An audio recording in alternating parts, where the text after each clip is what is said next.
Good morning, everybody, and welcome to the July 11th Board of County Commissioners meeting. Would you all please rise for the pledge? I pledge allegiance to the flag of the United States of America and to the republic for which it stands, one nation under God, indivisible, with liberty and justice for all. All right, again, good morning, everybody. And first thing we have on our agenda are our minutes. Gentlemen, do we have any additions or corrections? I have none. I don't have any. I move we approve the proceedings of the Board of County Commissioners, Montezuma County for June 27th, 2023 as presented. Second. All right, it's been moved and seconded to accept the proceedings of the Board of Commissioners, Montezuma County, June 27th, 2023. Is there any discussion? All those in favor? Aye. Aye.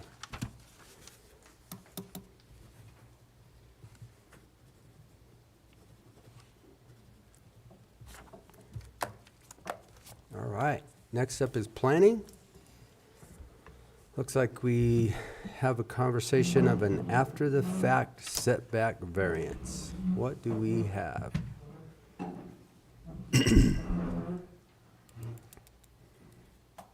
Good morning. Good morning. This is an after-the-fact setback variance application from the Teals, and Randy Carver is here to represent them. Apparently in, I don't know, 07, 08, the house there at the southeast part of the picture had burned down, or was something happened to it anyway. There was a foundation there, and they came and talked to planning.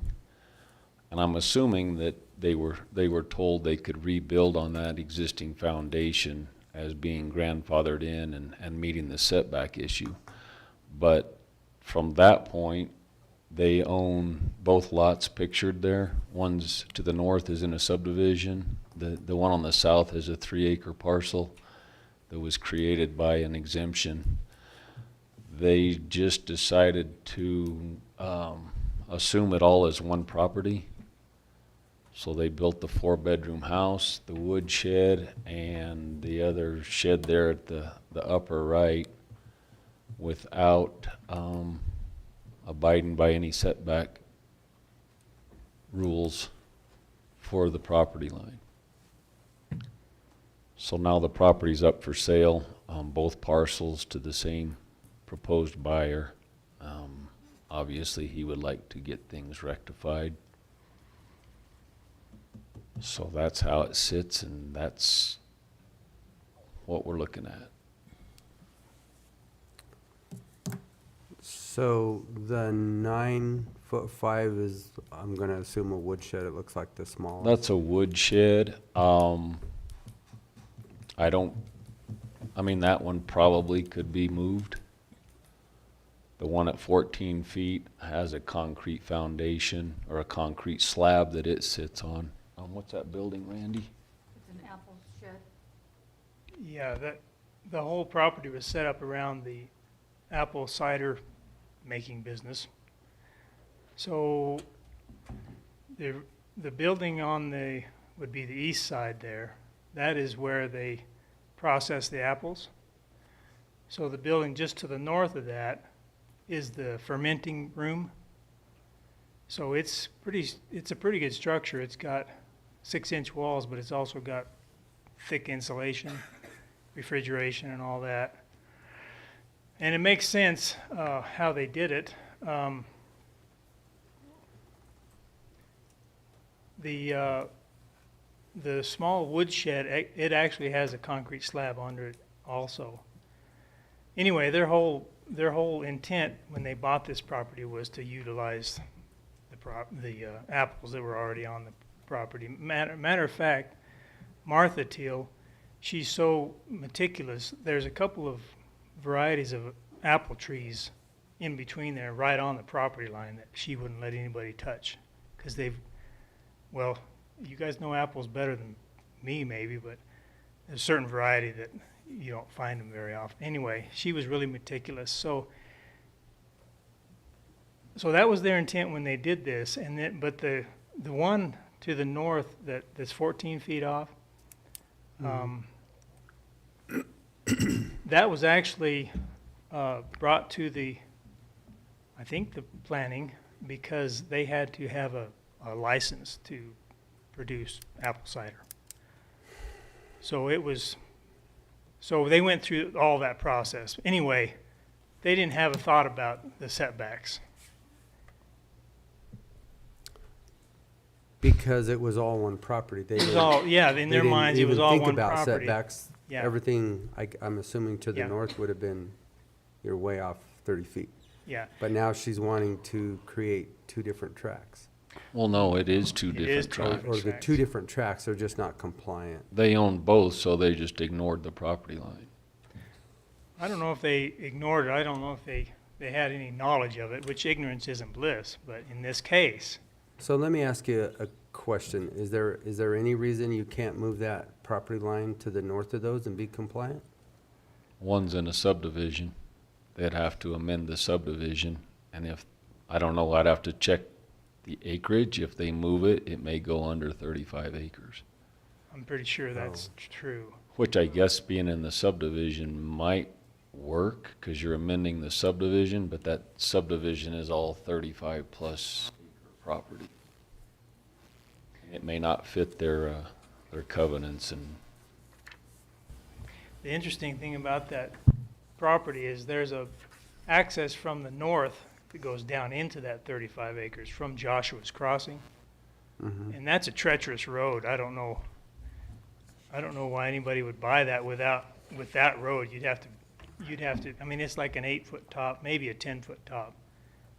But the obvious way to access that is from that corner where the 3 acres and the 35 acres meet. So there are a lot of things. It's just like Montezuma County. The beauty of Montezuma County is there's nothing's the same. It's all unique, you know what I mean? Well, we know what you mean. Don't bring consistency to anything, right? Is that what you're That's right. saying? That's the only thing consistent is inconsistency. Yeah, which is, and one option that I gave them was to amend the subdivision and take the 3 acres and combine it with that subdivision lot, and That would be the best. then you would remove that property line. I guess that's is there any other way than this? Because again, we'll continually erode the land use code. These variants are, I mean, I'll be honest with you, Randy, I hate variances. Okay. Because they're just, it's just a way that, hey, we didn't do any planning up front, and not necessarily maybe in this situation, but Yeah. I mean, it's This elephant's getting eaten one bite at a time. it's just, everybody wants to just do exactly what they want, Yeah. circumvent the planning commission, and then just come back and just beg for Yeah. forgiveness. And Well, at the time, the residents there had a 50-foot setback. 50 foot is great, then they're compliant, but now it's not. Well, they missed it by 33 feet. Well, that's what I'm saying. So is there any other way to resolve this? Just as you mentioned, I mean, Well,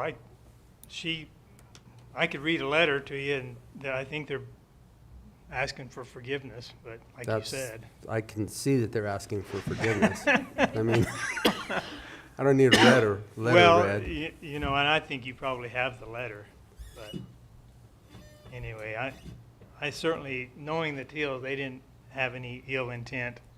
No, and I understand that, Yeah. but is there any other way that we can make this comply with the land use code to meet the 30-foot setback? Well, I'm with you guys. It seemed like they would go to Joshua's Crossing and amend that.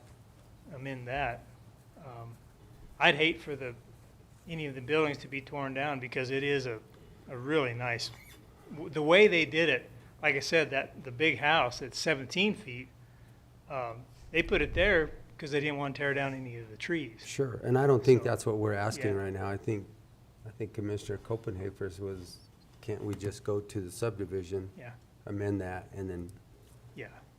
I agree, that If- would if be the there- simplest. If there's no issues with the subdivision amending that, and this guy's gonna keep those two lots, I don't know why he just didn't put them together, Yeah. and then he's compliant. Yeah.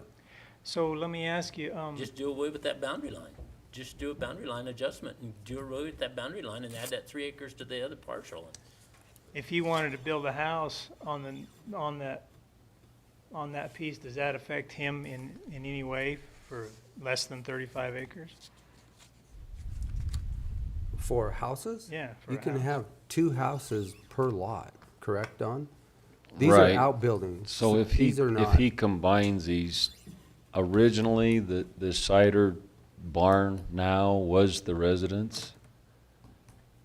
So I guess we would have to look at that, as not being a residence, so that the big house there, he could add one more house. But it is hooked up to full septic, full utilities, was the residence, till they built the big house and then they converted it. But I mean, So we could. right now, the big house is the only residence. Right. The old cider Yeah, it's a commercial building. is now just, is, Yeah, and we could do that with a letter of determination or, address it that way formally, so we had something recorded that it, and then this has to go back through planning then, to amend the subdivision, it would have to go through the process, through the correct? process. And then go back in front of the planning board, planning Correct. commission. I agree with Commissioner Copenhaver. I think that's the best avenue. Okay, I don't think anybody's asking to have anything torn down, okay, but I think we can redo this so that it is compliant, and then it goes back through, in front of the planning commission. okay. That'd be fine. So the sale, it did go through, so I would have to be probably the agent for the buyer. I mean, he's kind of an interesting guy.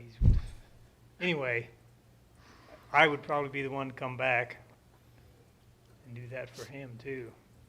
I And the don't- new owner has been in contact with us, and I've run this by him. Of course, he's looking at some other development. It's just a matter of number of residences, but I told him if he eliminates that line, it cures a whole lot of problems of anything he wants to do in the future in that area with other outbuildings and whatnot. Sure. So I think that's the best avenue, and then it goes back Okay. through the process, through the Planning and Zoning Commission, and then back up to us, and then, because otherwise, this is just, we just continually erode the land use Yeah. code. Yeah, And we're trying to stay a little bit consistent. Yeah. So, I realize that change is the only constant thing in life, but this changes, we can do it a better way. okay. So you'll tell me the process to go forward. Okay, I think we can get them on the August agenda. Okay. Okay. Sounds good. Thank you, Randy. thanks a lot, you guys. Appreciate Thanks, it. Randy. Thanks. Thanks, All Randy. right, it is 9:10, so with that, we have a public hearing, and with that, would you call the roll, Kim? Commissioner Candelaria. Here. Commissioner Lindsay. Here. Commissioner Copenhaver. Here. Administrator Anderson. Here. Attorney McLaren. Here. And Kim Purcell, Montezuma County Clerk and Recorder. Notice is hereby given that the Montezuma County Board of County Commissioners will hold a public hearing for review and determination of a proposed 2-lot moderate subdivision and AR 3-9 rezoning application submitted by the Vinger Family Trust on property located at 18255 Road 23.5, Dolores, Colorado, consisting of 13.57 acres, more or less, located south of Highway 184, west of Road 23.5, situated in Section 9, Township 37 North, Range 16 West, N.M.P.M. The hearing will be held Tuesday, July 11th, 2023 at 9:10 a.m. in the Commissioners' Hearing Room, Montezuma County Administrative Offices at 109 West Main, Cortez, Colorado. Interested persons may attend and give input. Information may be obtained from the Planning Office online services at https://co-montezuma-co.smartgovcommunity.com public home. You may also contact the Planning Department at 970-565-2801 with questions. Dated this 12th day of June 2023, Kim Purcell Clerk, Board of County Commissioners, Montezuma County, Colorado. Published in the Journal on Wednesday, June 28th, 2023.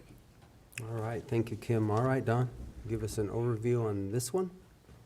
Sure.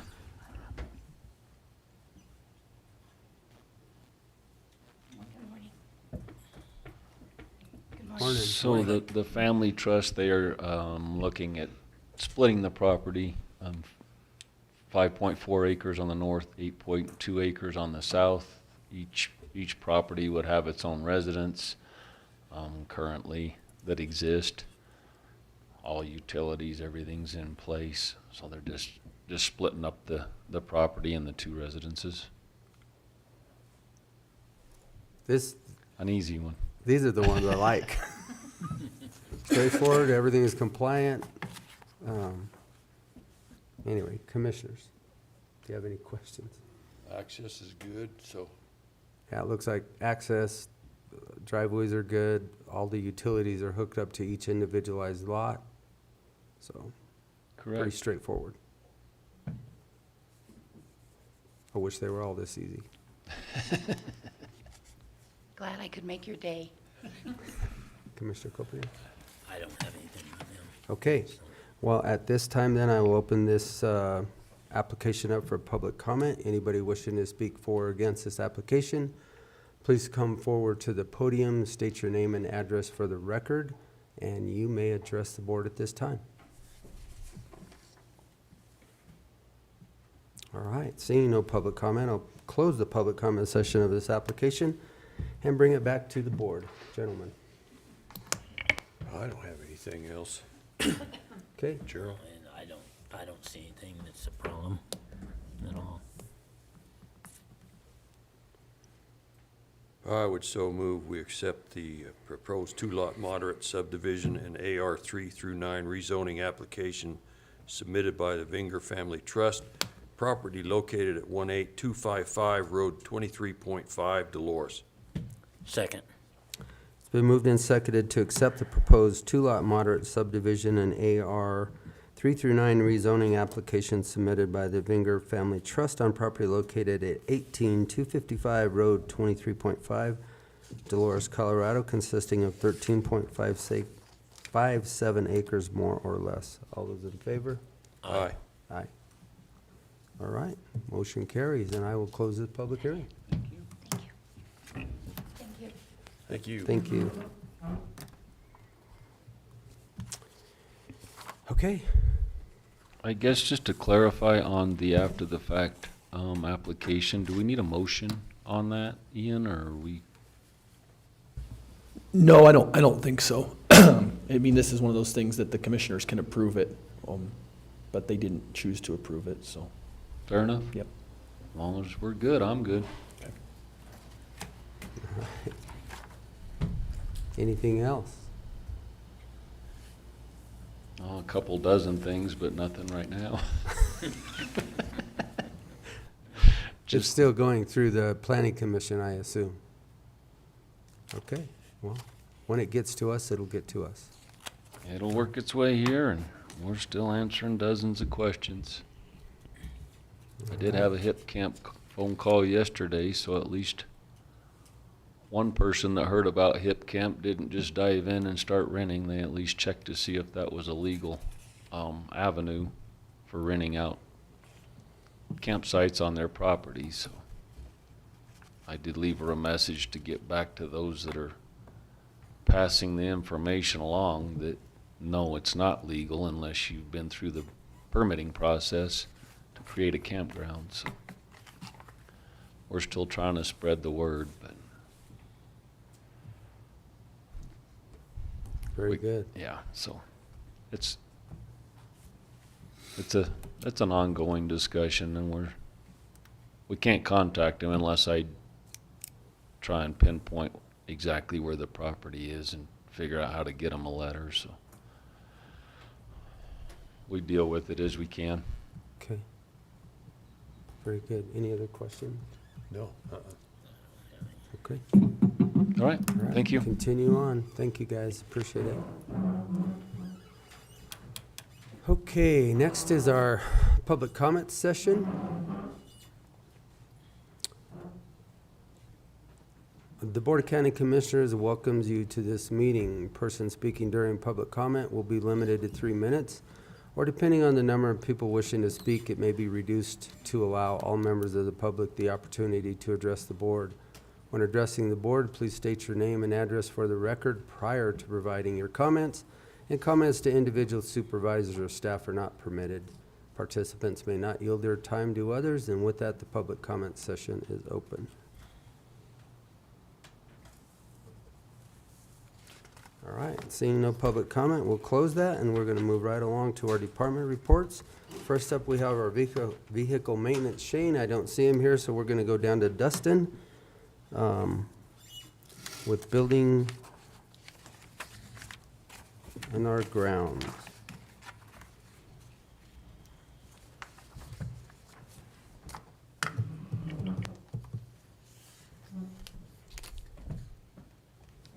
Good morning. I don't have a whole lot. I did get those. Pull that real close to you there, Dustin. I did get those HVAC units ordered for the sheriff's department. So they did have quite a long lead time. So I'll let you know when they get here. Backflows have been inspected for all the buildings in the county that have them, which is most of them, except for the remote road and bridge shops don't have them. Elevators have been inspected, and then we've been painting over at the at Annex 3 on Fridays since they've been closed. We're still working on that, getting close though. So, other than that, normal business. Very good. You have anything? Question? I had a message from some company out of Denver wanting to know who was doing our cleaning of our buildings, Okay. but I don't. Jim's forwarded me on something from somewhere up there. When we go out with that, I can contact them. So, all right. Okay. Anything else? All right. Thank I you. don't think we have anything at this point in time, Dustin. Thanks. Mr. Roth, I saw him just walk out. So Public Lands won't be here till 10 o'clock. We'll go into unfinished business until Doug walks. Here he is. Here he is. All right, Doug, you're up.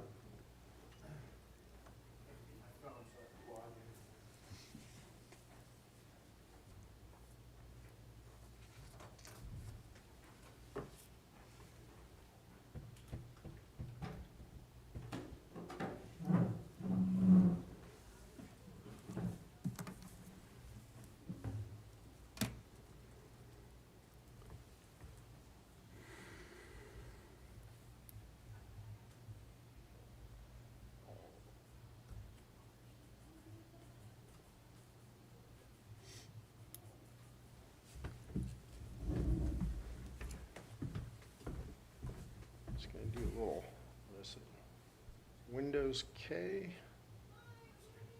Is it gonna work? I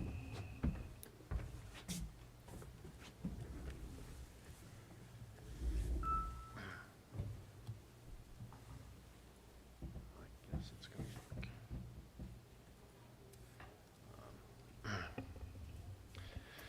Yeah, so we've been up to a variety of things, but I thought I'd just bring this one up. It's kind of a restart of a project we started working on before, but Rick Spencer with Cortez Fire wanted us to do an analysis. It's two parts to this analysis. One is kind of a service area analysis from the main fire stations. And then the other one, it kind of goes hand in hand with what we do. It's called network routing analysis and GIS, but it's also, response time analysis. This is just beginning stages because they have to determine how their operations work and what's really useful data to it, but I just thought I'd show it to you here.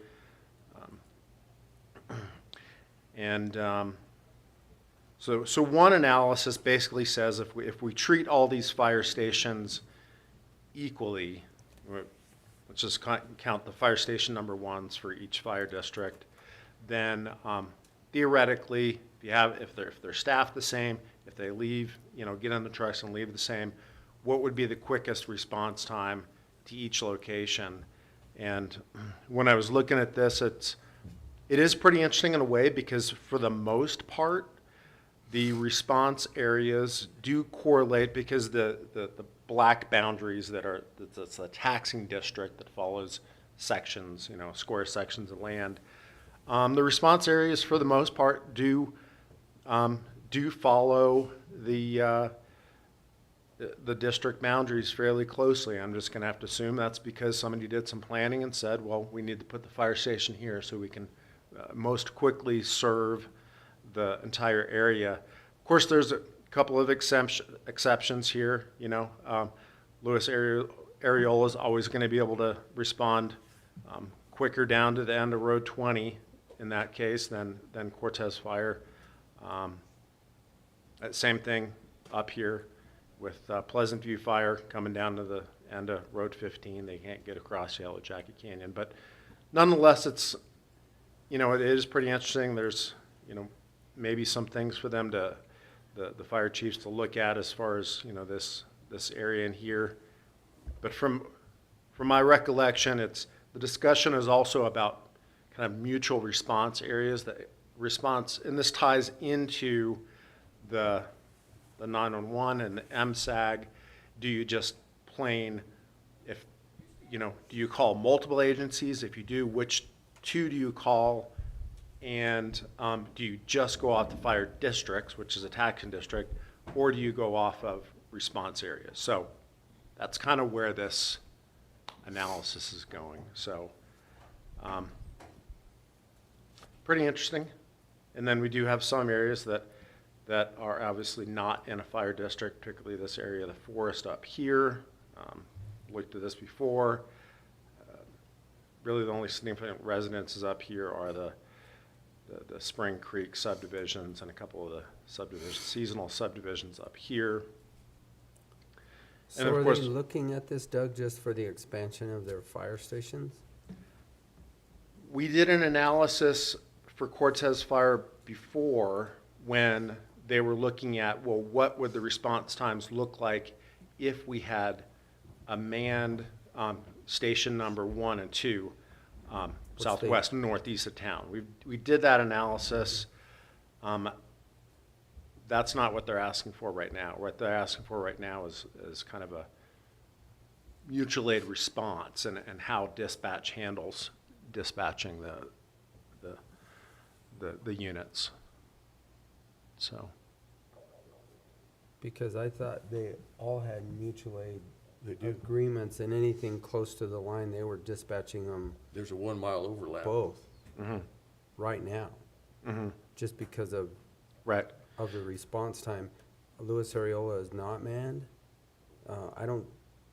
I'm not sure if Memphis has any staffing, but Cortez they staff both Station 1 and Station 3, right? And that's where I really don't know So how it's gonna be they're. really tough to compare a staffed station to a non-staffed station. The response times are not gonna be anywhere close. Right. The only other staffing is in Toyota. Yeah.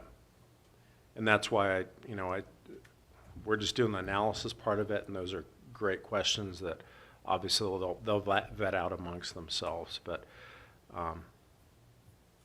so I just wanted to kind of I show you. listened to a call yesterday, and we had a fire down McCallum. And dispatch was asking if they wanted mutual aid out of Louis Areola, which is correct. I mean, they're doing the job. Okay. Yeah. So not to jump into what Rick asked me to do here, but I'll let the fire chiefs kind of vet out what usefulness this has or not. The other aspect of this is theoretical response times. We can put in all sorts of variability. We can put in, okay, well, what if it does take somebody 15 minutes to get to Pleasant View versus a response from Cortez? We can add lead times to that and then look at time. So yeah, I think generally it's, it's good to try to do some analysis and try to, see if there's. So doesn't those ISO areas. do all of this for them? Isn't that still the case? You know, I don't know anymore. Because that's how they're rated. I haven't ISO dealt with rates them ISO on 15 years. everything. Yeah.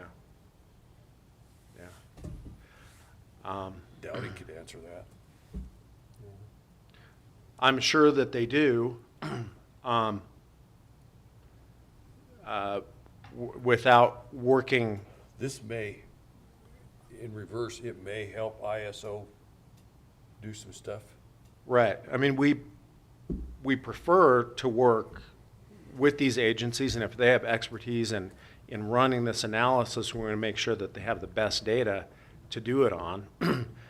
I believe that that's our data set. Otherwise, sometimes they use very generalized data sets that don't include, all the roads and all the road data that we have. But I've never worked directly with the ISO rating agency that has done this. Doesn't mean that they haven't.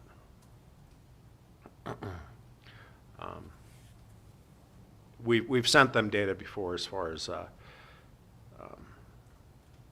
fire hydrant locations is the specific one as far as what areas aren't covered, but even in that there's a ball of wax because not all fire hydrants actually have flow. So Yeah, not all fire hydrants are fire hydrants. yep. So lots of caveats in this, but anyway, it's just something we've been. They just look like fire hydrants. Yeah. Yeah. Just something we've been looking at, and I guess that's about it. And then I'm gonna James and I have a topic we're gonna talk to you about when James is up here a little bit later. So, yeah. Perfect. Thank you, Doug, appreciate it. Public lands, typically we have on at 10 o'clock, so we'll go through. Ian, we do have an executive session next. Do you want to go through unfinished business first, or?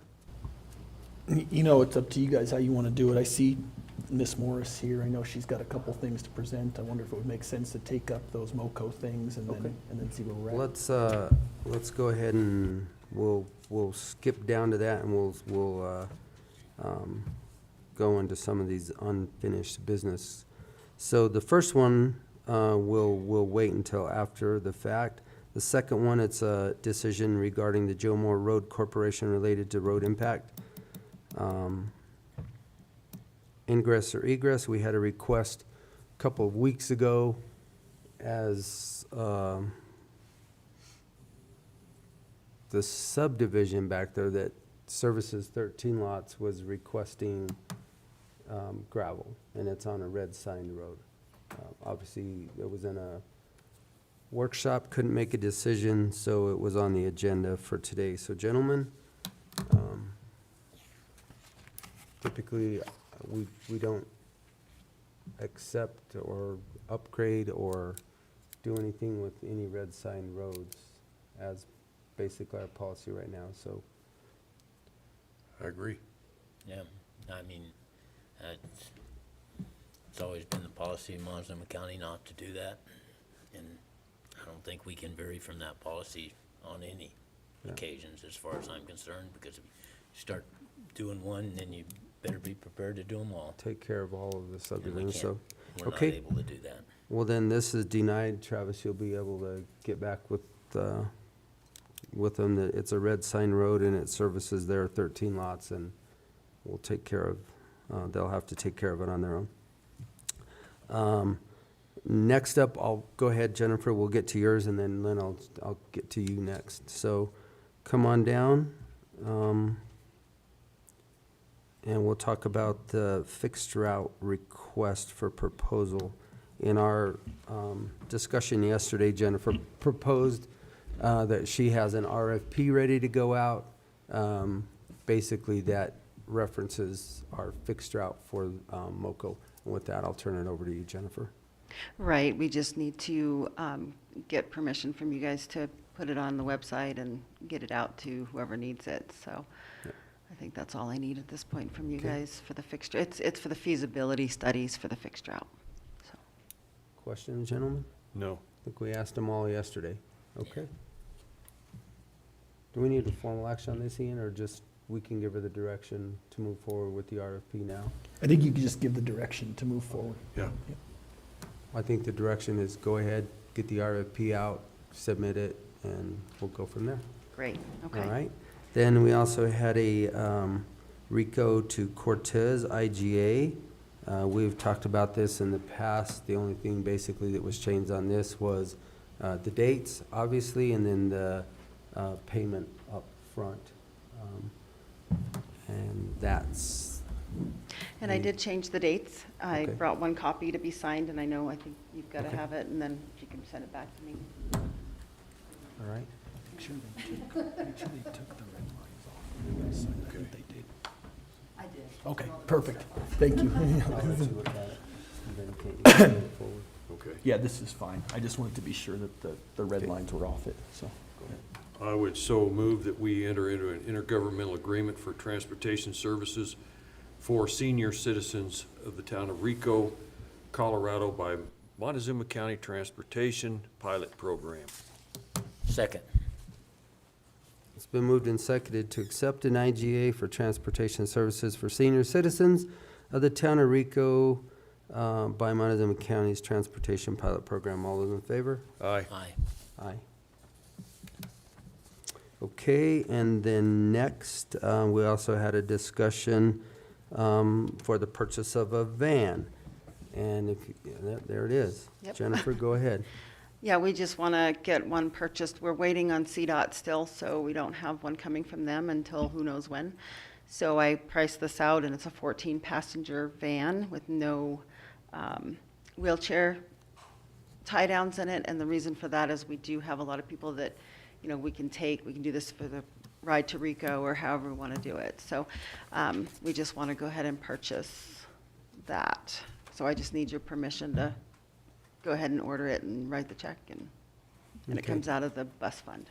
And, right, basically for us, this all comes out of the bus fund, the money is there, it's allocated, so there's no issues with this one. Any other question? Okay, Did Ford offer any incentives to you? They've got a few little discount programs. I haven't actually gone forward with that yet because I was just kind of pricing. So Okay. I will call them, and it may be a little less, but Okay. yeah. I mean, we're gonna transport veterans, so they've got a veterans discount, responders discount, and there's another one somewhere in there, I think. And there may be They're because small, we're but using they're it like for, $1,000-$1,500. I'll definitely check into that when I call Okay. them. Yeah. So it may be a little less than that, so. all right. Okay, and then just a quick update on what we're doing. We're getting busy.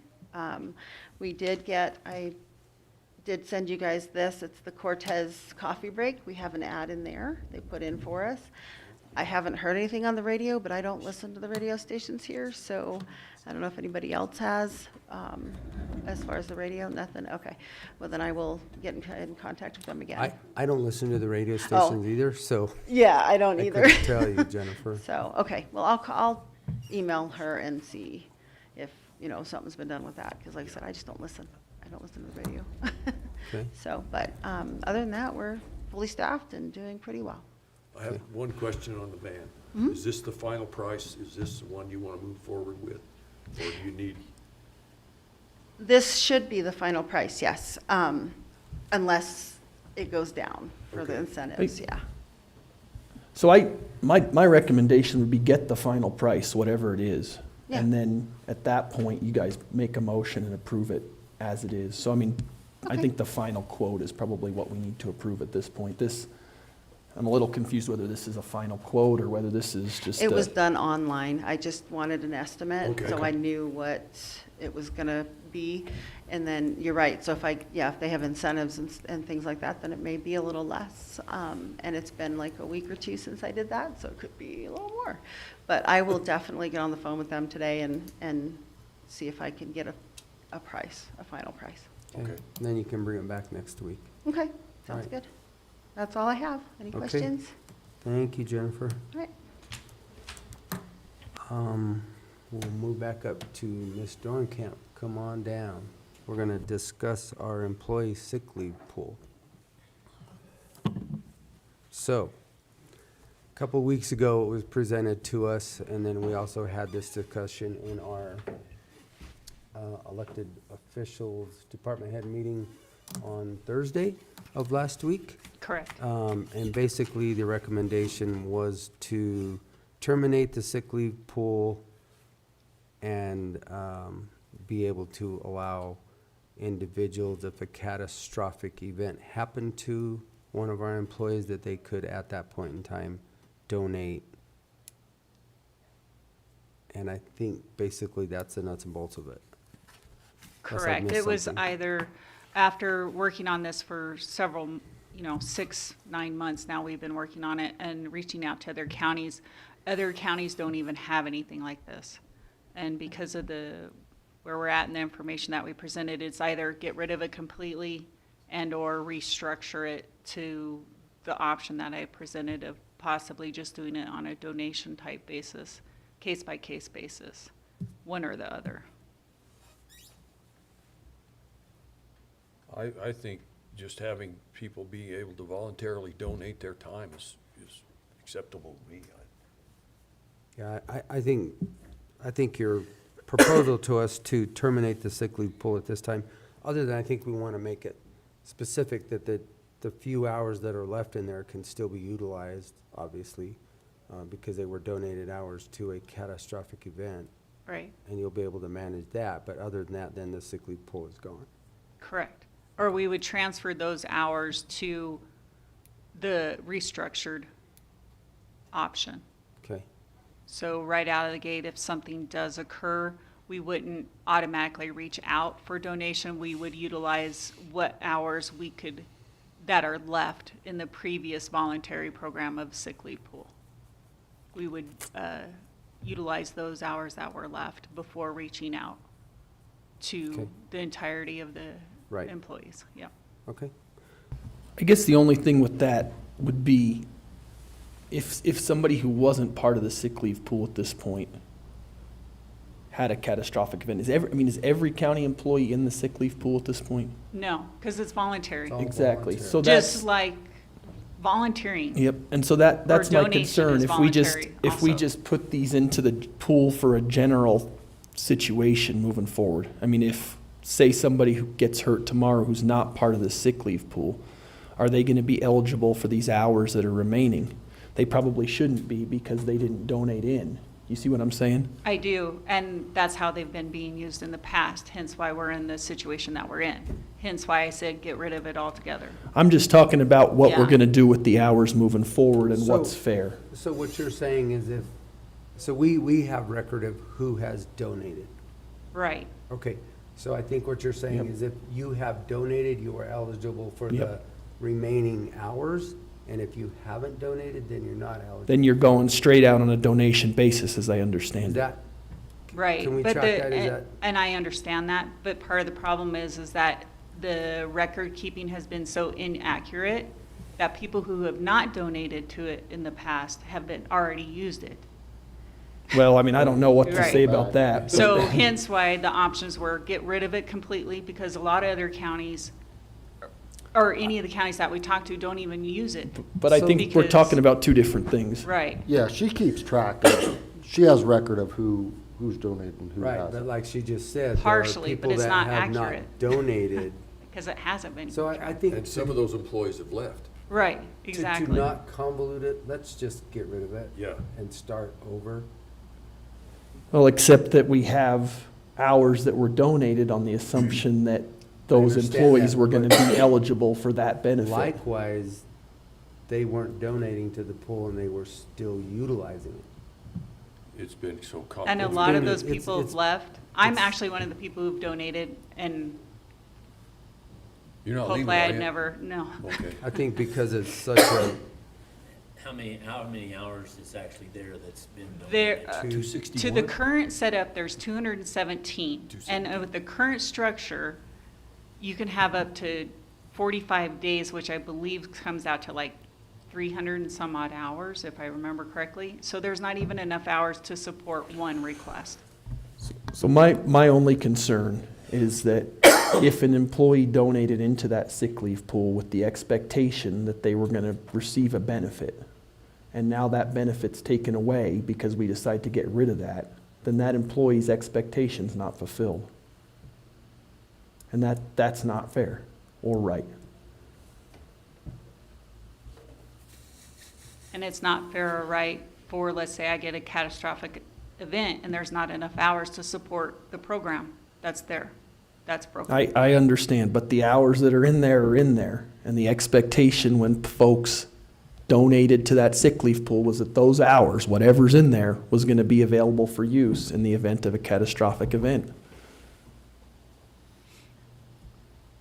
There's no easy way out of this. No, there's not. So I would so move that we do away with the current sick leave pool, use the accumulated hours that are left to go into a pot and create a volunteer donation for catastrophic events for our employees. How's that? But then that's the same thing we have. That's what I presented, and Ian's saying it's not fair, because anybody could access those hours that were left over by the people who donated. It's already been unfair because people that didn't donate have used out of there. So I would Correct. say that we use those hours first and then go to an all volunteer. Which I had presented. Okay. Right. You get that, Kim? Because I'm, okay. I gotta regurgitate that too. I do I too. think I got it. Second.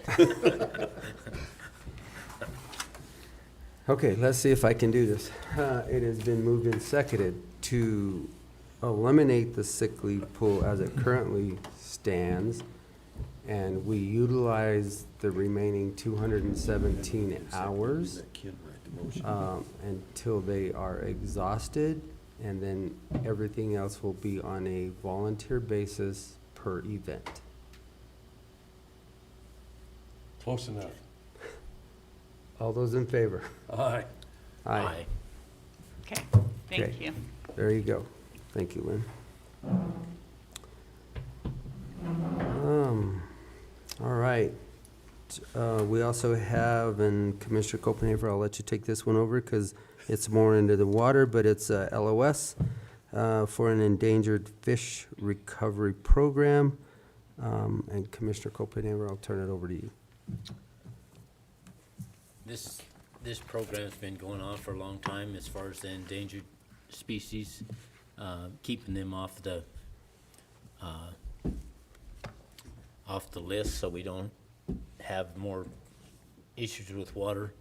I think this letter of support, and it doesn't cost the county anything, but it's something that we need to support to keep these programs forward as far as guaranteeing our water,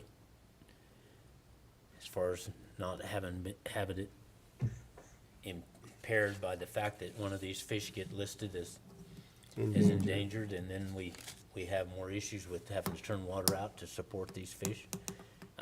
Right now, that program's been going on for quite a while and has kept us from getting into those situations so far, so I think it's something we should write a letter to and support to keep this program going on.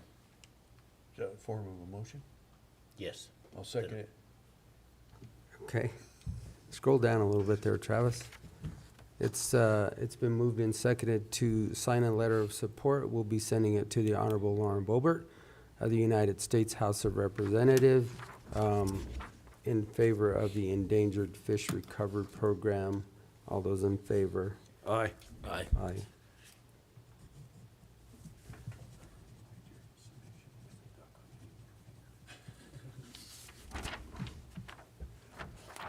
Okay. We also had a discussion in our workshop yesterday as it related to the Mencas RE6 School District and a fee schedule. The conversation was they now currently charge $276 a lot, and they are wanting to raise that to $550 a lot. They've had public outreach and continue with public outreach. They've had no real comments against this at all. Hasn't been updated since 2007, and they feel that this is time to get it updated. And so commissioners, you know, in looking at this statutory scheme, this is actually technically a subdivision regulation that this board adopts. And so as such, my recommendation would be to public notice this, have a public hearing here, and then pass a resolution pursuant to it. We just had the discussion yesterday. I would set this out for a couple weeks, get a public hearing noticed. I'll help administration get that out. If you guys are okay with the general idea that was presented yesterday, I'll prepare a resolution as such, and we'll get it through. I'm not sure that it's always been done that way in the past, but I think given that it is a subdivision regulation, it should be public noticed, and a public hearing should take place in this room as well. I know Mancus has already had one. And I'm okay with that. I think that actually makes sense. We just have one more mode of transparency to the public, and specifically RE6, the school district, to realize that their fee structure is going to change. Okay. Okay, all right. Sounds good. Thanks, Ian.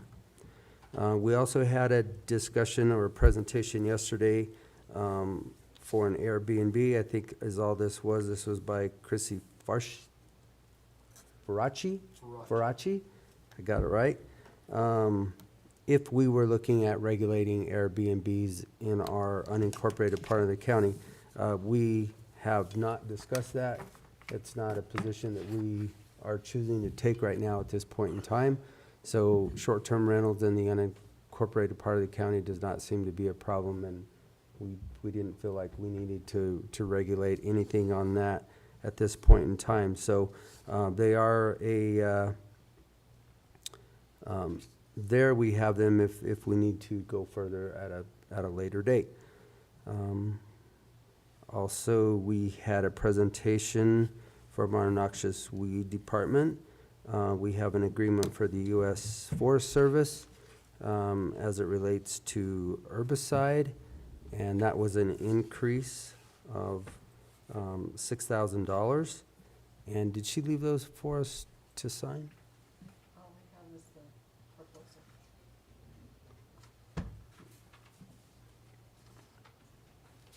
Anyway, we can get those from Bonnie if we need to. It's basically it's just an increase of cost for $6,000. Do we need formal action on that, Ian? We do, because it's a separate agreement. So we should get that agreement before this board and approve it through a formal motion. Okay. Wait a minute.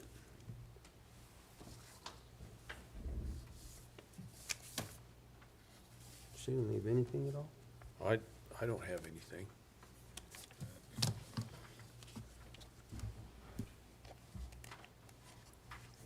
All I've got is the submittal form, but let me see if I can have something. Did you have So anything in the packet? There's nothing in the packet, no. And the grant submittal's different than, Right, this is Yeah. for the U.S. Forest Service for the amended agreement, which was increasing it by the $6,000. Exactly. So it is a change in the agreement.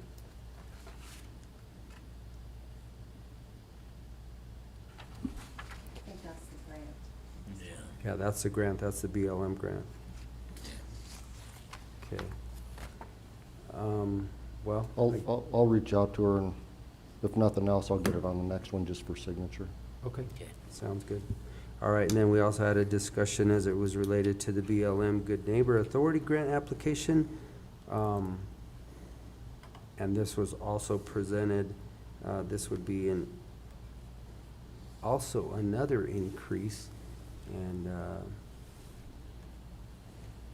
we have no match in this one at all. Any questions on this, gentlemen? No. Did I miss anything on this one, Ian? no, Very and this was straightforward. this was the thing that was in the packets, and it's just a grant submittal Grant application. And so So, per this our is new just grant policy, approving you the guys just approve this and move application. this forward. Okay.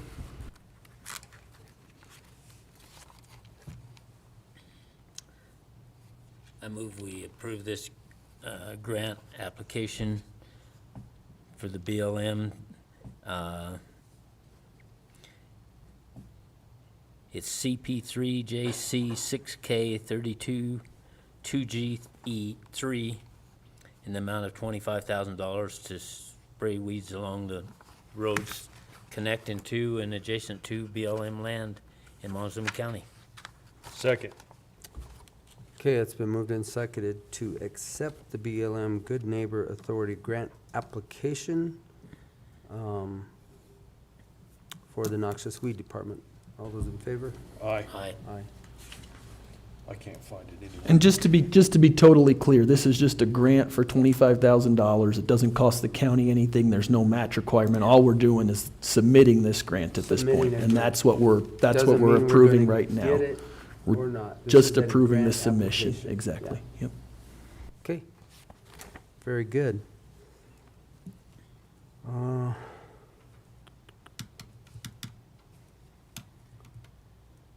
Okay, I think I've gotten through everything except for one, which we'll have a executive session on. I guess I could, 10 o'clock, I'm looking at the clock. Are they logging on, Travis, or are they? I haven't heard of anybody logging on or requesting. Public lands. The public lands? We did get. Commissioners, we I did get an can email. I can give my report. Okay, Maybe that's the best way at this point. all right, well, let's go ahead with your report. Okay.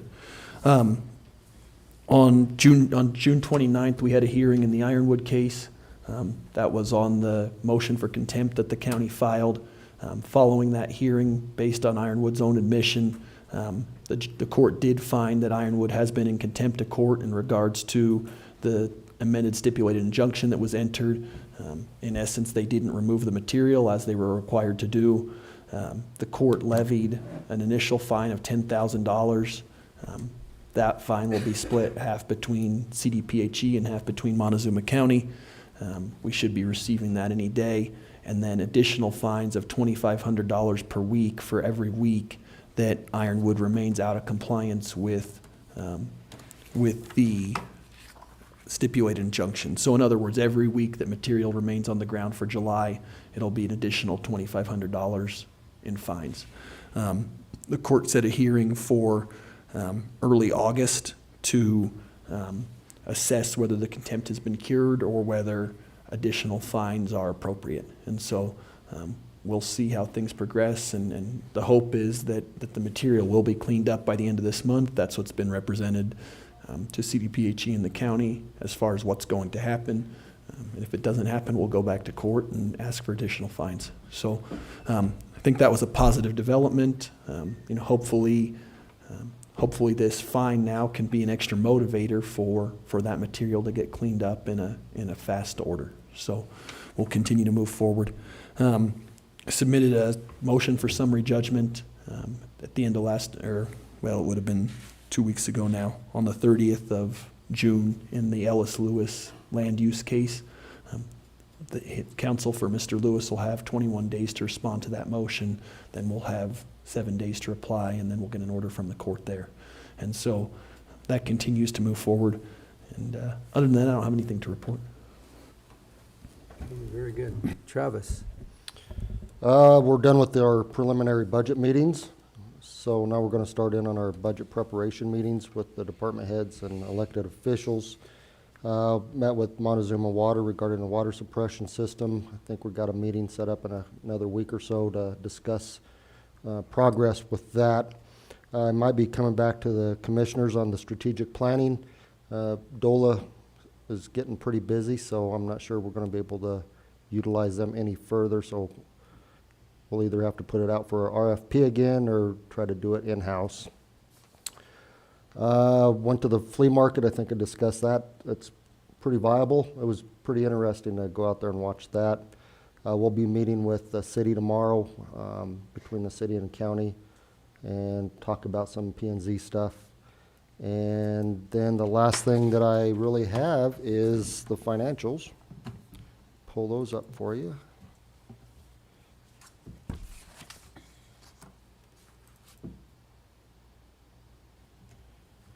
These are the financials. Let me, payables. So general fund was $1,252,382.97. And this is for, through May. Road and bridge was $547,051.20. Public health, $194,403.41. Capital, $147,436.04. Administration fund, $411,517.76. Landfill, $133,707.92. Check register total was $2,686,499.30. Social services, $1,268,367.93, with a grand total of $3,954,867.23. I would so move, we accept the expenditures in the amount of $3,954,867.23. Second. It's been moved and seconded to accept the payables for May in the amount of $3,954,867.23. All those in favor? Aye. Aye.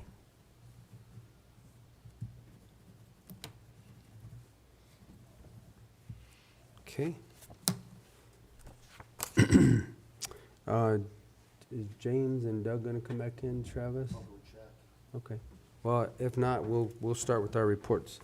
Commissioner Lindsay. I have, didn't attend too many meetings this week, have city council tonight. But on another note, over the last 2 weeks, we've been inundated with phone calls, messages, and personal visits with a lot of people over some planning issues. A lot of statements were taken out of context and applied to what we are doing up here with our planning and zoning. I'm a little bit disheartened that these ads were never identified by any people. You tried to find out whose names were behind these, and we were stymied. And it put this community in quite an uproar for some time, and we're still getting phone calls and messages and all of that. And like I said, I'm really disappointed that people would accept the word of anonymous people. I don't put any credence in people that won't sign their letters, won't put names to texts, that run ads that don't have any names on them. So I'm not going to give any credibility to this. So if you want to talk to me, and I'm going to speak for these other two guys, put your name on it. Stand up there. Be straightforward. Don't hide behind something and try and affect this community the way that you have already. It's torn this community up pretty good. And there's a lot of misconceptions out there, a lot of inaccurate facts. I'll stop there for now, but please be a little bit more of a Montezuma County resident than to believe this stuff you see on Facebook.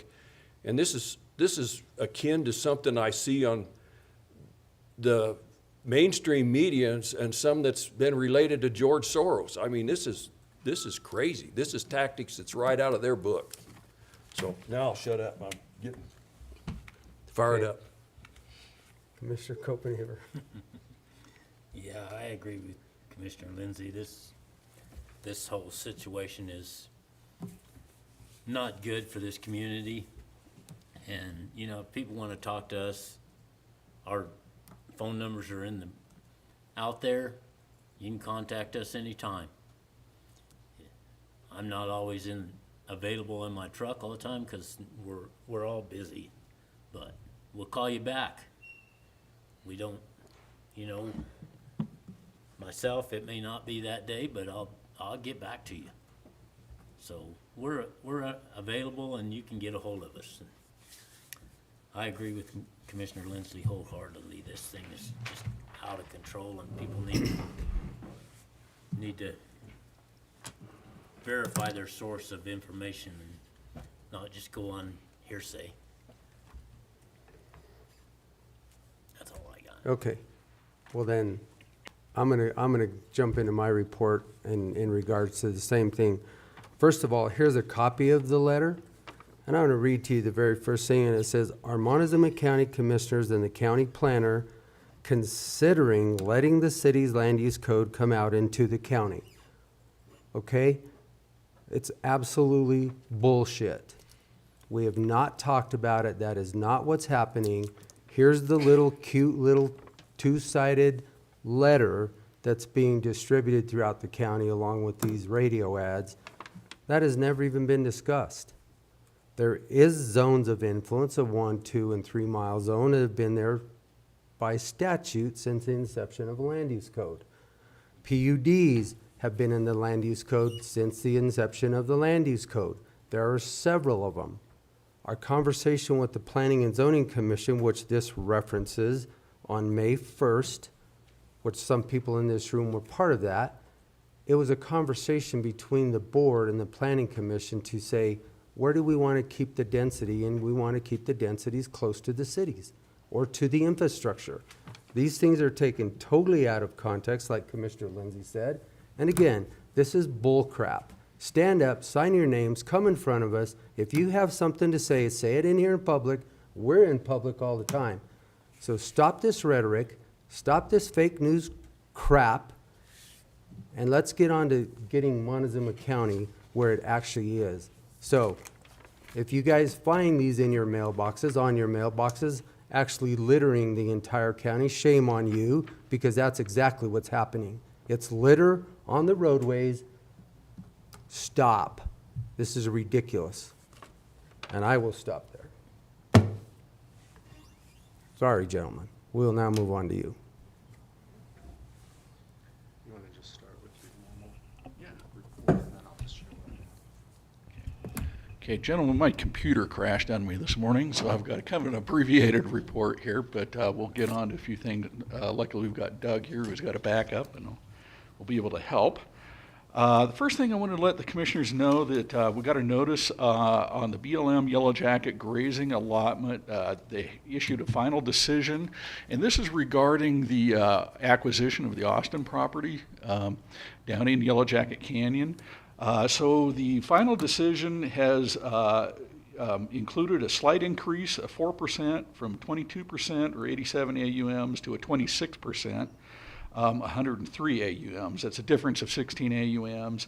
They say it's a conservative estimate of the forage provided by the newly acquired lands. So I think the good news on this is they have acknowledged the grazing will continue on the newly acquired lands, and this may not be as much of the AUMs as we'd like to see, but at least it is an increase, and it seems like that's moving in the correct direction at least. So we're, at least I'm very pleased to hear about that. And then the other thing I wanted to bring up, and I believe I sent this around to the commissioners, and if you haven't seen this, let me know and I'll send it again. But we got a notice from the BLM, and this is regarding special regulations that apparently were implemented or approved back in 2010 but never implemented. Some of this stuff includes things like a directive to keep camping away 300 feet away from water sources, and it connects it to the floodplain. And if you look at the floodplain through some of those canyons down through N.M.P.M, really essentially it's all the flat ground in the bottoms. And so that, those kind of regulations would essentially lock camping out, or if, if somebody's mustering cows down there, have to spend the night. They supposedly wouldn't be able to camp within 300 feet of a water source, which, it's essentially all the flat land down to the bottom of those canyons. So I will continue to kind of look through all those special regulations, flag anything that I see as kind of a concern. And again, I've sent those on to the commissioners. Let me know if you didn't get those, and I will resend those. So we've got a little bit of an opportunity here to talk with the BLM directly about this. But it sounds like those rules are heading for implementation at this point. So just wanted to make everyone aware of that so we can kind of get our heads around it. What do you do with all those campgrounds that have built next to to water sources? Right, yeah, that's an issue. That weren't built by, they were built by federal agencies. Correct, yeah. And state agencies. Correct, yes. And there's some other things in there. They want to move away from campfire rings to implementing a mandate that says you have to use fire pans. Fire pans are not a bad idea or anything like that, but there's I think issues with that if people are down in kind of remote areas and need to spend the night for whatever reason. They, supposedly won't be able to just build a fire out on the ground anymore. So, again, fire pans make sense, but that's not something you're going to throw in a backpack typically and take with you, or things along those lines. It's probably not something a cowman's going to have out there, as a part of his equipment either. So anyway, I think we need to look through these rules. And for some reason, we were not noticed on these rules, and that was the message that I got from the BLM. And they were saying, and Dolores County wasn't either. So I've been working with Steve Garcher. He's got some concerns about all the same things. And in fact, I think that they've got a couple of areas that they think could be repurposed and used as campgrounds, and they're very supportive of that. However, these regulations may impact that situation also.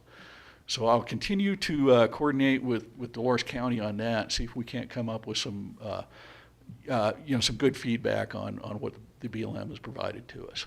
So how are they going to enforce it? Yeah, that's my They're going to question. regulate Who's gonna something, but monitor who's and going to enforce enforce it? Yeah, You're that going to go seems, down the river, you're going to camp out at night, you don't have a pan in your, and again, the fire situation, you don't have a pan in your backpack. I mean, I get some of down the Dolores River through those remote areas that they're trying to preserve. Okay, I can deal with that, but on a regular accessible hike or a horseback ride, I mean, what? Right. Yeah. And so within 300 feet? I camp typically as close to the water as I can get. I mean, right. I like to listen to it. Well, for example, on Cross Canyon, there's places that's so tight down in there's no way that you could camp 300 feet away from the creek. They put you up on the hillside. So maybe we should talk to Derek now that Yes. he's the new, let's have a conversation, hopefully, well, they're not gonna be in there, but let's have a conversation. I'm not sure a lot of that stuff makes a lot of logical sense. Yeah, and I feel the same way about that. And again, I think Ray, he did a good job of letting us know that they've made a mistake and they missed us. So, we've got an opportunity to look through these special regulations and give them some feedback on that. And again, so I'll send those around to the commissioners again if you haven't seen them the first time, so. Okay. And also, I've had some conversations with both our weed department as well as Dolores County regarding the Cabin and Ferris campgrounds. Mm-hmm. So I went down there last week to try to help our weed department delineate an area for doing the weed control for those campsites. And I think we've got a pretty reasonable area, although it is fairly large. It works out to be a little over 20 acres. So that's probably more than what Bonnie was expecting. But anyway, we've delineated that area. However, after discussions with Dolores County, I think they're feeling like they're not able to really handle the maintenance on those campgrounds anymore.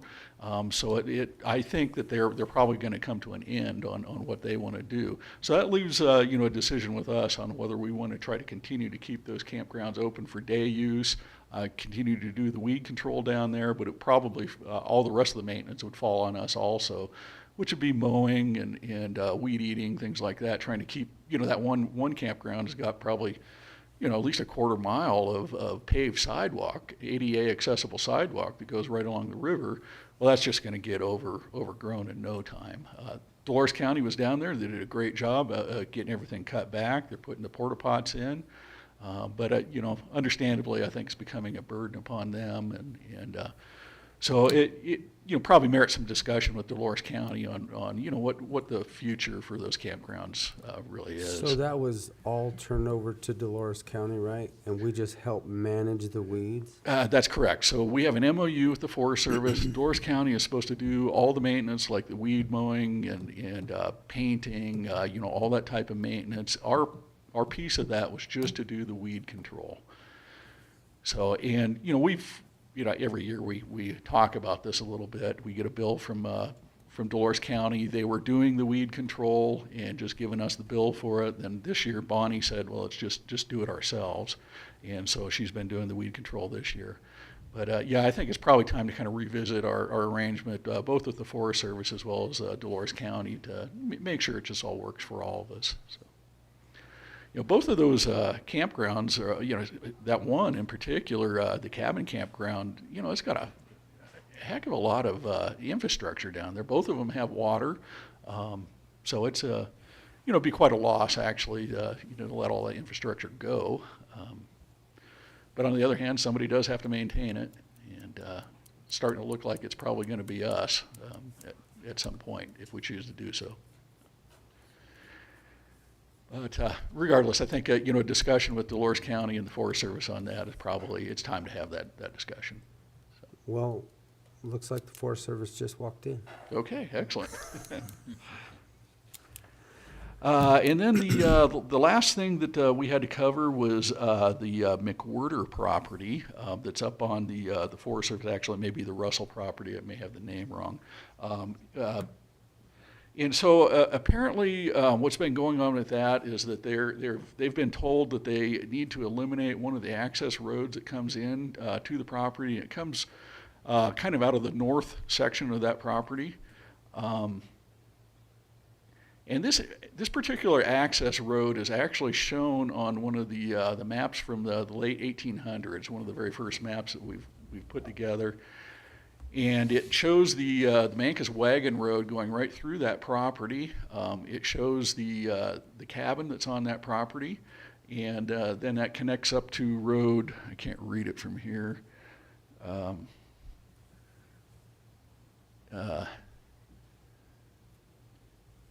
It looks like Road 501. So as you can see on that map, that road is pretty darn close to the alignment that actually exists out there on the ground right now, certainly within the correct portion of that quarter section, and it shows the cabin. This is one of those that, that's a high likelihood of being a 2477 road. Yeah, I mean, it's pretty amazing that they did this level of a survey back in 1882 that predates the Forest Service. But this is the old, my understanding is this is the old road, and there was a dairy on the property that served the mines up in the La Platas. So, yeah, I mean, this is an extremely old road. It shows the cabin, and it still shows the road pretty much coming right through this quarter section up here. Pretty much exactly up to the current, reasonably the current alignment. So, this is pretty clear that that this road is represented on this plat.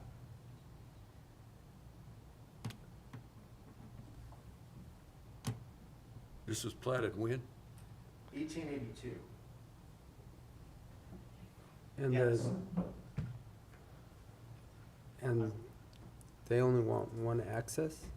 So the northern access is what they want to eliminate? That's my understanding, is yes, that they were asked to eliminate the north access, and that the access would be through the adjacent properties to the south. So, The property all used to belong to Clay Bader at one time. He gave that part up there to his daughter, Margie and Larry Russell. Margie was married to Larry Russell. They have that piece up there, just a little history of what happened. He sold the rest of the property down below. The access down below is just past Transfer Campground.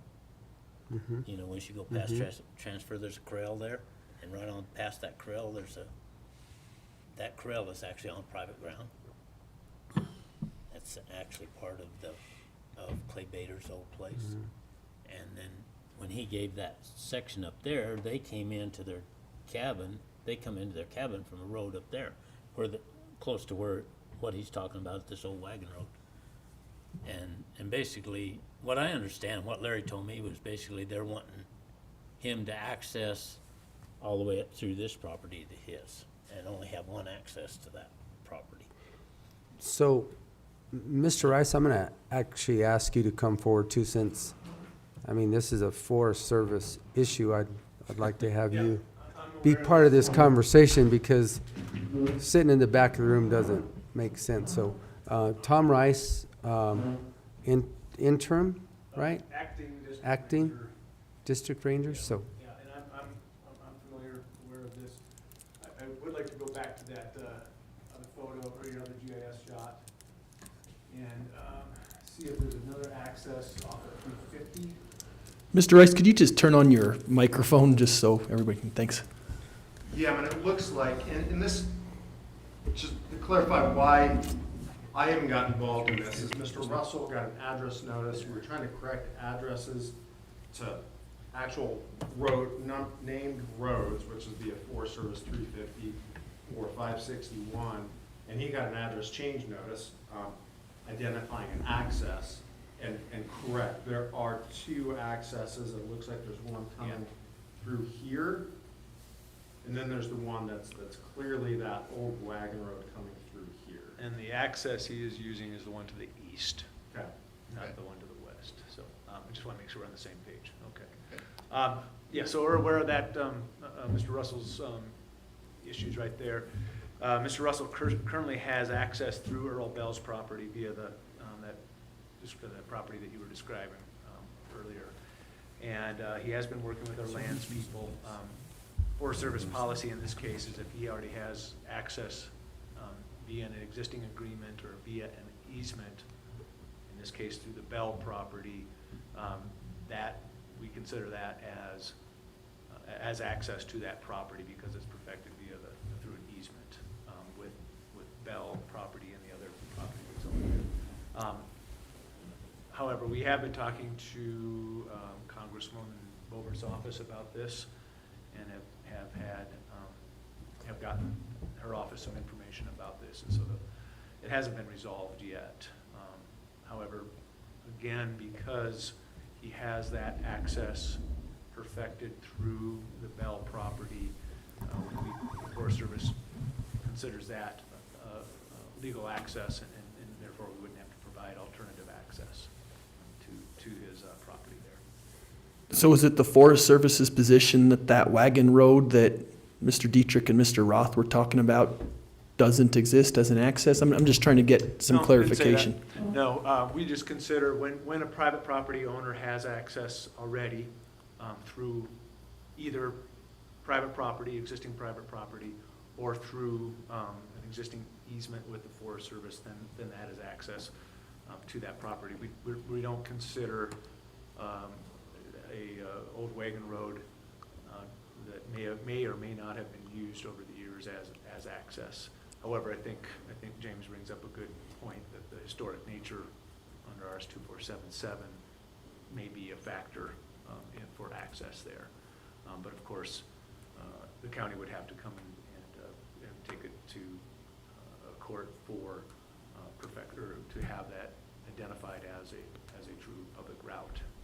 Well, or the Forest Service could recognize it based on historic documentation. I mean, I don't know that an RS 2477 has to necessarily go through the court process to be recognized. I mean, if we've got the documentation and that's provided to the Forest Service, I think the Forest Service could recognize that as historic right away. I think the court has to make that assertion, but I don't know. That's something that would require more, obviously more work on your part or our part. But my understanding of RS 2477 is that a court needs to prove that assertion and then implement that. But that's I think it's not part of this conversation. I have a little bit different take as to RS 2477. I think RS 2477 exists. And if it's an RS 2477 right away, it is. And it doesn't necessarily require a court order to say that it is. I mean, it is. So is this, they're still able to use that access at this current time, right? Yes, they are. So they're still- not shut off They're at not. all? They are not shut off at this. But you're wanting to shut it off? We want them to use their access that is already in place through the private property there. So where do they access that from? Where's their, If you go back towards Transfer Campground, so down to the south and west, off of the West Mancus Road. There's the campground. Go north now a little bit, I believe. So, and then west and west. Can you see the access a little bit? I'm trying to see this bell. there? I'm trying to see the Bell property here. So there's already a driveway? Yeah, this. Whoa. High-speed mouse here, man. Trying to find the campground here. The campground should just be down there. There, okay. Okay, so this is the access to the Bell property, and I don't know what it is. You're driving it. Yeah, so what, does he have, He has access through the Bell property. We all went dead. Just lost the connection. We lost everything. oh, I Okay. didn't do that. No, Doug can see something on his screen, but we can't see anything. He has access through the Bell property at this point, and then, he has. an easement? He has Or an he easement. actually a built driveway, or he would have to I construct? don't know. I don't know what I've never been into the Bell property. All I know is that he does have an easement through the Bell property, and then another private landowner who Earl sold that property to in the past years. And then he has access, currently he's using that access, the easternmost access that we were looking at off of the 350 road, not the historic, well, maybe that's a historic route, I don't know. But he is using that eastern access off of the 350 road. And that is the one that we have been in discussions with the Russells about. So one of the other issues, I think, is that I think the Russells felt like they were responsible for closing the road and rehabilitating the road. Is that correct, Tom, or is that some That is the misinformation? documentation I've read. Okay. Yeah, from our lands people. Okay. But it's safe to say that because we've been working with the Congressman's office, we've been trying to come up with a resolution here. What Okay. that resolution is, I can't tell you yet. We haven't gotten to that point. Sure. So, I mean, I'll just say, I don't know about the legal ramifications, but this is unique because we never have evidence this clear of a road existing with surveyor notes and everything existing so long ago. And also, there's some evidence that it's still used 140 years later. So it's not like it hasn't been used, for a period of time and it was somehow abandoned by misuse or whatever.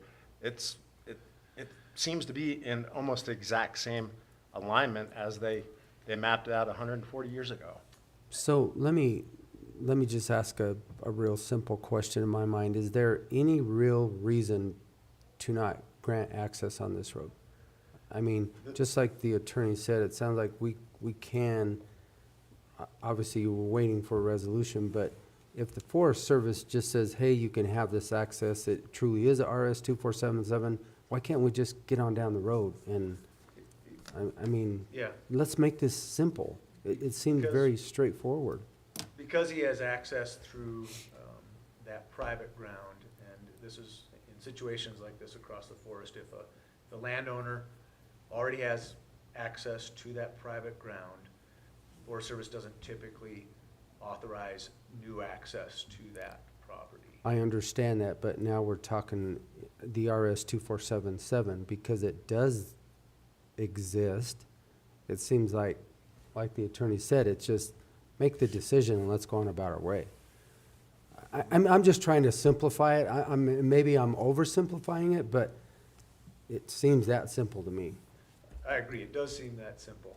And I think the question I have as far as RS 2477 is the process for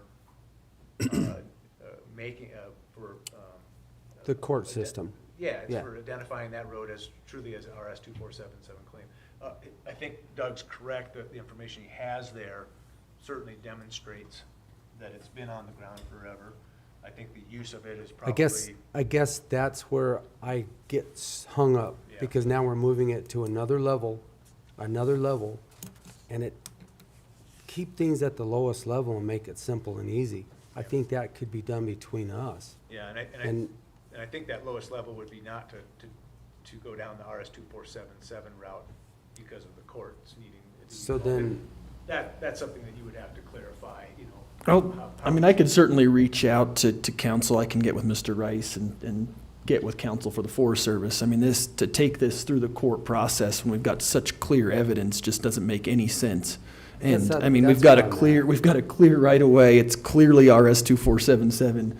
I mean, I think based on what I'm seeing, I don't think there's any doubt. We've got the And, I mean, map. I'd like to point out that it's not like you're opening up a road that doesn't really exist visually on the ground anymore. It's there. It's not, you're not building a new access, you're not, proving it up a right of way and then building a new road or access. Well, for me too, is two means of egress always makes sense to me. Anytime you can get it. It doesn't look like it's very far to get to 561 road from there. Yeah, and I would. Pretty short. We would need to confirm, a lot of these uses on roads may be from ATV use or use that's not associated with the Russell property. My recollection is that the access has always been that easternmost road, which I think you've identified as being on the ground for quite some time as well, rather than that westernmost road. So I would need to do a little more homework to Sure. get you the correct information. Okay. And I think that the key point here to be made is, access aside, whether this is a private access, whether the property owner has two accesses or one access, this is a road that's on the ground. It's not about how many accesses the private property owner has. It's about what exists per RS 2477. Right. And so So- I understand this Forest Service policy is out there that says maybe that a private landowner only gets one access and he's got one access. Well, that's all well and good. This was But RS prior- 2477 says, hey, Prior. if that road's on the ground, then that road's on the ground. That's what it is. We've got the map. It's still on the ground. And my- RS 2477 would trump any sort of Forest Service policy. Yep, agreed, and I think it would be, my understanding is it would be, we wouldn't make this decision collectively in this room. The assertion would have to be formalized through a court process. That is my understanding. Obviously, we don't want to go there. Well, let's dig into it a little deeper, because I think it doesn't have to go to a court process. I think we can make that decision right here. Yeah. But here and again, not- it's- And not we're- discuss the 2477. Yeah, absolutely. Be So, more practical in our approach. But, what about the landowners who don't have this old wagon road going through their property and they're faced with the same situation? They don't have this body of evidence, and they could be. Do we have a situation where people don't have access, or is this just hypothetical? I'm hypothetical because I'm sure that it exists. Well, private landowners, if they are surrounded by public lands, have legal access to their property. So I do not know of any situation where a private landowner has been barred from accessing their road or has not been able to get a formal access.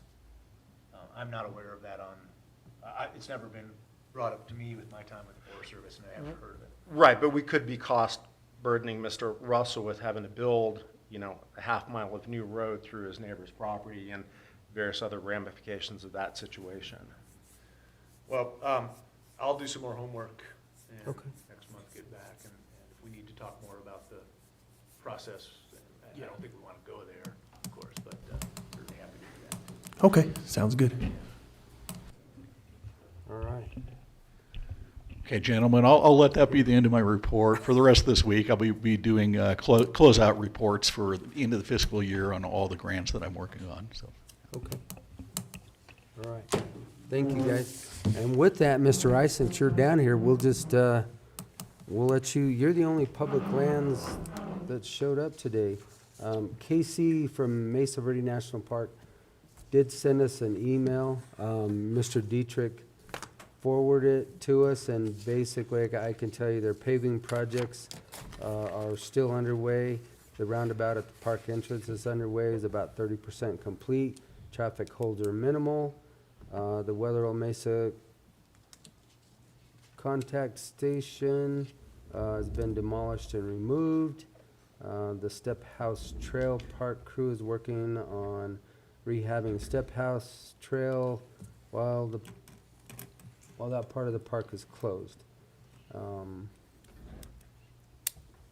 Anyway, Spruce Tree House, Alcove Arch Stabilization, working on a decision documentation towards the completion of the FONSI, which I don't know what that acronym is, but, Bonzi, finding of no significant impact. okay, there you go. Somebody knew what it was, I did not. Has nothing to do with 1970s shows. So that was just a brief synopsis of what's going on at the park, and with that, we'll talk about the Forest Service. Okay. Thank you, Tom. Well, again, I'm the acting district ranger up through October, mid-October. As you know, Derek Padilla took a position with the BLM. Great loss to the forest, but I'm glad BLM's got some good local, knowledgeable staff that picked up the reins there. Shauna Jensen, our hydrologist, was acting up until last month, and then I'll step in until, like I said, mid-October. Hoping to have that position flowing here soon and filled within the next month, but the position isn't on the streets yet. We were hoping it would be last week, so I anticipate soon that we'll have that advertisement on the streets and hopefully get some good candidates to step into the position. First, I wanted to thank James Dietrich for putting together that grant with the Colorado Office of Outdoor Rec to take a look at some of our recreational and heritage assets that we have on the ground, and hopefully that'll turn into some good information that could result in bringing some of the recreation economy up to speed or improving opportunities for recreation economy. So glad that we could work with the county and with James on that. As you know, it's hot and dry out there. We had a great winter, great spring, but suddenly the faucet got turned off and it's hot and dry out there. We will be entering stage 1 fire restrictions this Thursday. The decision was made yesterday and over the weekend. In years past, we basically had a blanket stage 1 fire restriction across the forest, and that basically prohibits campfires in dispersed camping areas. You can still have campfires in a developed campground, but campfires when you're camping will be prohibited. A few other things there: spark arresters on machinery. Have to have a fire extinguisher with you when you're running machinery, things like that. But basically, the gist of it is that it prohibits campfires unless you're in one of our developed campgrounds. What we've done different this year is we've split the forest into 2 zones. Zone 1 being a lower zone, Zone 2 being an upper zone. And this stage 1 fire restriction will only apply to Zone 1. Basically, that includes the Glade area in Dolores County and Montezuma County, and then everything essentially south of Highway 145, and then everything bounded by Bear Creek drainage, and then down into Hay Camp down towards Mancos. So everything north of 145, east of the West Dolores Road up into the wilderness will not have any fire restrictions at this point.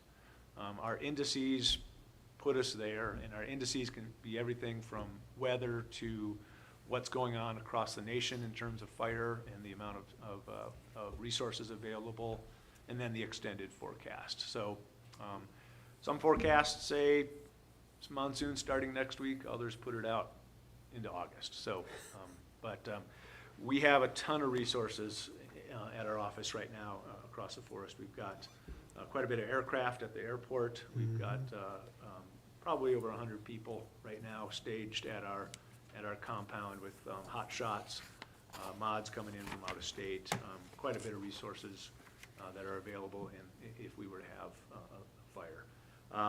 The lightning storm that came through about 10 days ago on the east side of the forest lit up the Southern Ute Reservation, some private land, as well as over on the Pagosa District. So that was a pretty good example of just how quickly we went from a nice spring into fire season. So knock on wood, we haven't had lightning come through. Our winds have been manageable, and I think adding stage 1 to the equation is going to hopefully keep us out of trouble.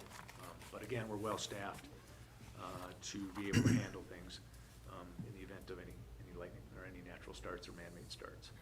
We did have a pretty good prescribed fire operation about 3 weeks ago in the Boggy Draw area. We were able to burn about 1,300 acres in a day.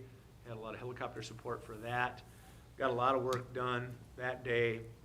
Looked at burning the next day, but with some fire weather coming in, we chose to not take that risk. And I think it was a good decision because shortly after that, that lightning storm on the east side came in and that drained a lot of our resources. So the windows for for prescribed fire can be very narrow. We have to consider everything obviously from weather to where our smoke permit allows us to dump smoke. We don't want to dump smoke into town. We want to send it away from towns. So those windows are very small and limited to get this type of work done.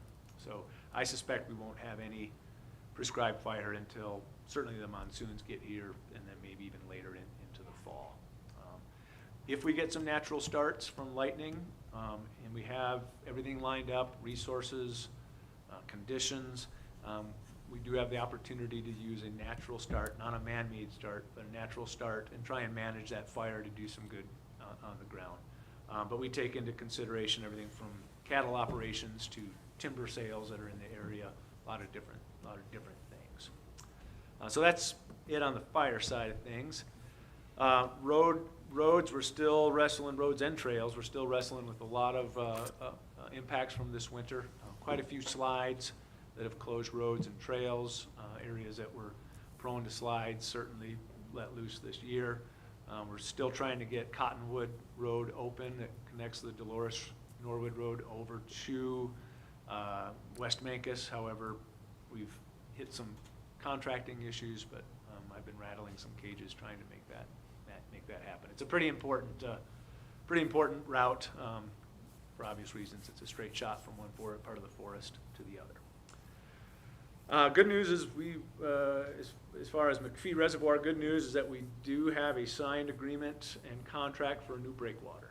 And so we're hoping that in October we'll be able to start construction on 900 feet of breakwater.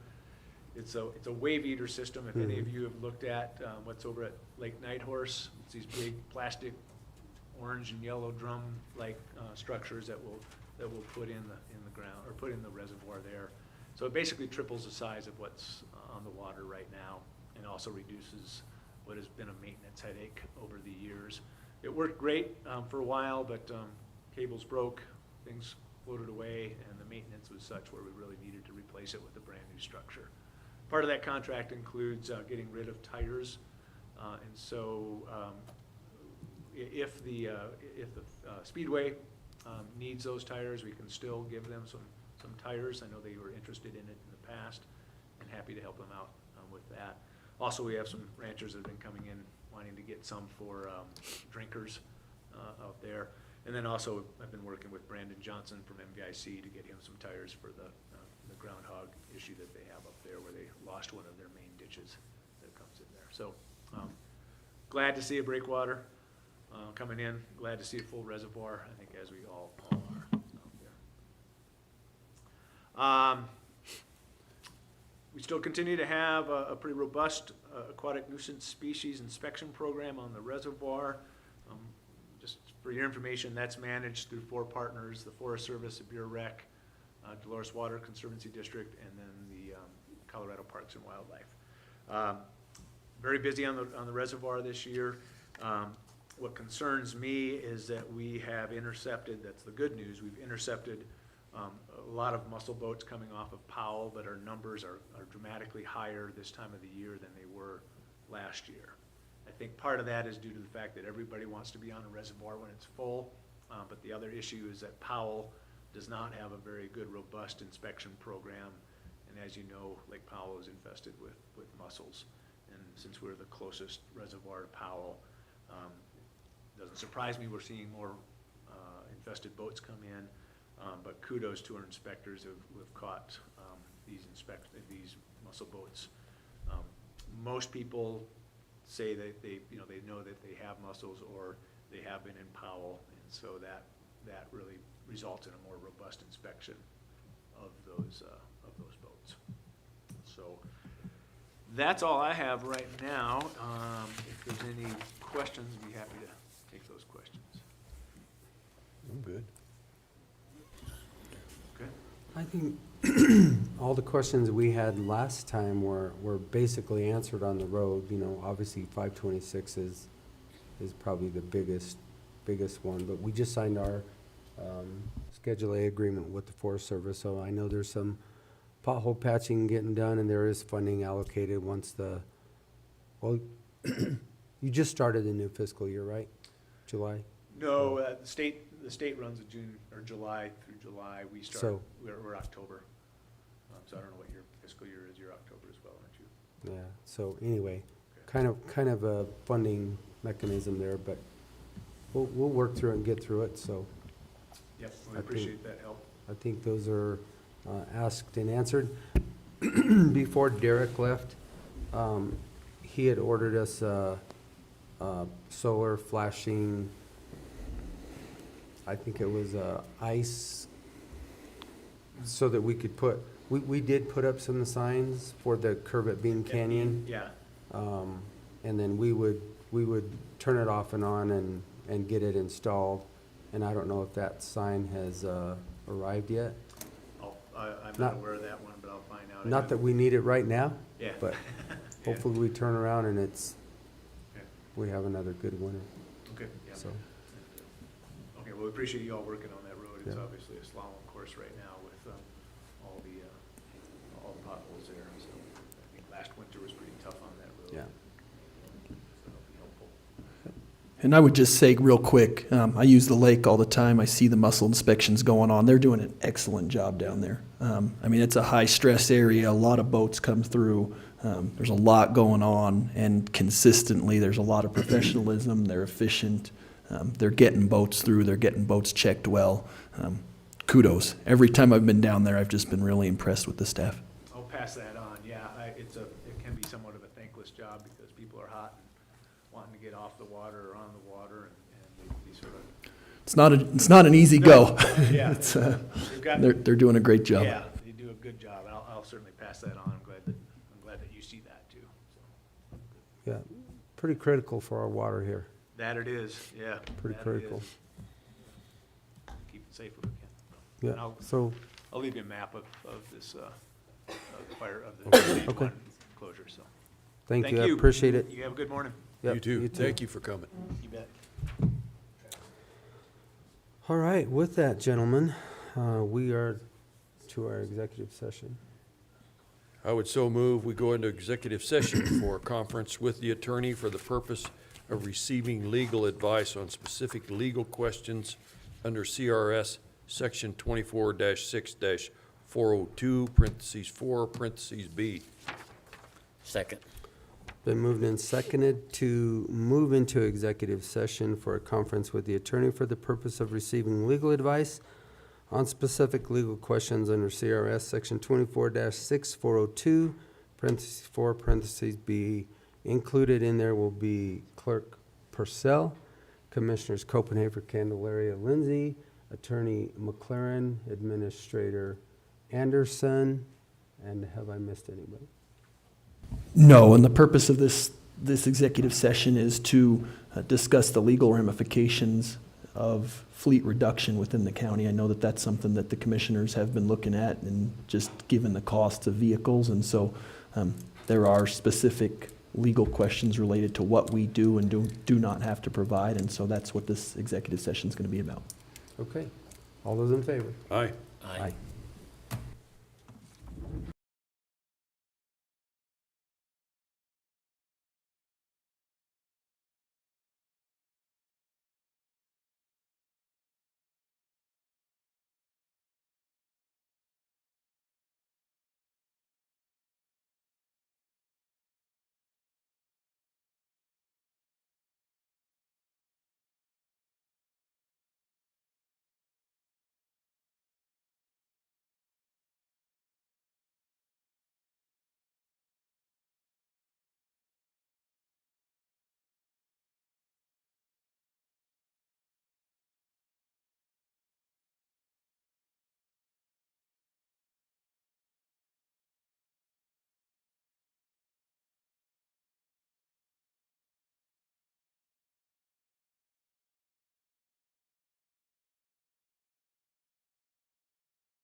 All right, I move we come out of executive session.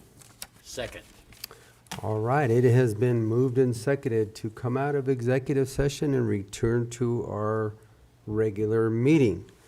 And with that, we've given all of our reports. Our executive session was basically a reduction or a discussion of possible reduction of our county fleet. So we've had this conversation with our fleet manager in the past, and due to rising costs of everything, vehicles, insurance, we're gonna do a few more comparisons to other counties our size and budgets, and then we'll take this reduction possibility under further consideration.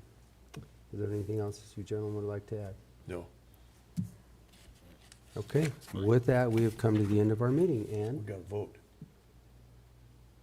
Vote on the motion. To come out of executive session? oh, sorry. Go ahead. Aye. Aye. I missed that.